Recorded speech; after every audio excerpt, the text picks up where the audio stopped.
నల్గొండ జిల్లా చెరువుగట్టు జడల రామలింగేశ్వర స్వామిని MP Chamala Kiran, MLA Vemula Veeresham దర్శించుకున్నారు.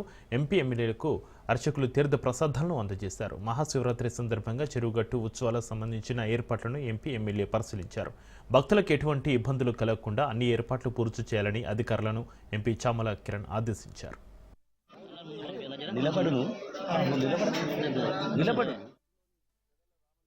స్వామి గారి దర్శనం చేసుకొని రామలింగేశ్వర స్వామి దర్శనంకి ఈ రోజు ముఖ్యంగా నేను మా ఎమ్మెల్యే వీరేశం గారు దర్శనం చేసుకున్నాక ఇక్కడ 26వ తారీఖు నాడు జరగనున్నటువంటి మహాశివరాత్రి నాడు ఇక్కడ భక్తులు పోటెత్తే అవకాశం ఉంది కాబట్టి ఇక్కడ ఉన్నటువంటి సదుపాయాలు సౌకర్యాల గురించి ఈవో గారితో చర్చ చేసి తర్వాత ఈ యొక్క కార్యక్రమం ఏదైతే శివరాత్రి కార్యక్రమం ఇక్కడ ప్రతి సంవత్సరం కూడా ఈ యొక్క నల్గొండ జిల్లాకే ఈ యొక్క చెరువుగట్టు అనే ఈ ఆలయం చాలా ప్రఖ్యాతి చెందిన ఆలయం కాబట్టి దీని ప్రాముఖ్యత ఇంకా ముందు కూడా ఇక్కడ చాలా డెవలప్మెంట్ కార్యక్రమాలు కూడా చేయాల్సిన అవసరం ఉంది. నేను మా ఎమ్మెల్యే గారు కూడా ఇప్పుడు చర్చ చేసుకున్నాం. ఎందుకంటే గిరి ప్రదక్షిణ లాంటి మంచి కార్యక్రమాలు ఏదైతే చేయాలనుకుంటున్నామో ఆ కార్యక్రమాలకు కూడా ముందు ఏం చేస్తే బాగుంటుంది అనేది ఒక చర్చ చేసుకున్నాం. సో ఇక్కడ ఈ రోజు దర్శనం చేసుకొని ముఖ్యంగా ఇక్కడ ఉన్నటువంటి మా ముఖ్య కార్యకర్తలతో కూడా కలవడం జరిగింది. చెరువుగట్టులోని జడల